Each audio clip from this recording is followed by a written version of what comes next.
അസ്സലാമലൈക്കും. കുറേ നാളുകൾക്ക് ശേഷം ഞാനൊരു പുതിയ വീഡിയോ ആയിട്ടാണ് വന്നിരിക്കുന്നത്. ചെറുനാരങ്ങ കൊണ്ട് എങ്ങനെ ഒരു അടിപൊളി ഡ്രിങ്ക് ഉണ്ടാക്കാമെന്ന് നമുക്ക് വീഡിയോയിൽ കണ്ടു നോക്കാം. ചെറുനാരങ്ങ കഴുകി വൃത്തിയാക്കിയ ചെറുനാരങ്ങ മുറിച്ച് വെച്ചിട്ടുണ്ട്. നമ്മൾ അത് പിഴിഞ്ഞെടുക്കുകയാണ്. വീട്ടിലുണ്ടായ ചെറുനാരങ്ങ ആയതുകൊണ്ട് തന്നെ തൊലിക്ക് നല്ല കട്ടിയുണ്ട്.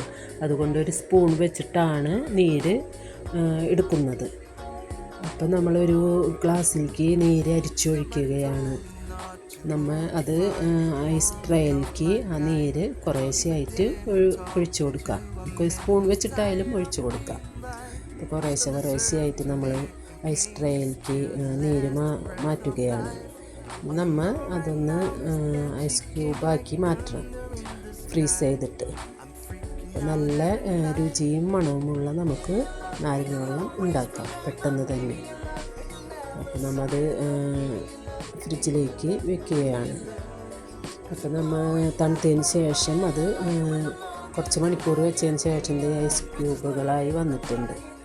നമുക്കതിൽ നിന്ന് ഓരോ ക്യൂബും എടുത്തിട്ട് നമുക്ക് വെള്ളം ഉണ്ടാക്കാം. അത് ഒരു ചെപ്പിലാക്കിയിട്ട് അടച്ച് വെക്കുകയാണ്. ഫ്രീസറിൽ തന്നെ സൂക്ഷിക്കാം. അപ്പോൾ പെട്ടെന്ന് തന്നെ നമുക്ക് വെള്ളം തയ്യാറാക്കാൻ പറ്റും. അതിൻ്റെ തൊണ്ട് കൊണ്ട് നമ്മൾ ഒരു സൂത്രമുണ്ട് അടുക്കളയിലൊക്കെ, നമുക്ക് ക്ലീനാക്കാനായിട്ട് ഉപയോഗിക്കാം. തൊണ്ട് കുറച്ച് വെള്ളം ഒഴിച്ചിട്ട് തിളപ്പിക്കുകയാണ്. നമുക്ക് ടൈലുകളും ഒക്കെ ബേസൻ ഇതൊക്കെ വൃത്തിയാക്കാനായിട്ട് പറ്റും.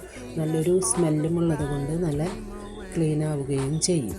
അപ്പം ഒരു പാത്രത്തിലേക്ക് അരിച്ചു മാറ്റിയിട്ടുണ്ട് ആ തൊണ്ട്. അപ്പം അതിലേക്ക് ഒരു സ്പൂൺ ഡിറ്റർജൻറ്റും ഒരു സ്പൂൺ ഡിഷ് വാഷും മിക്സ് ചെയ്യുകയാണ്.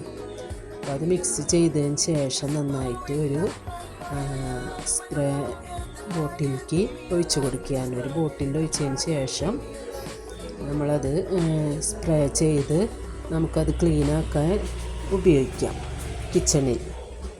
അപ്പോൾ അത് ഒരു ബോട്ടിലേക്ക് ഒഴിച്ചു കൊടുക്കുകയാണ്.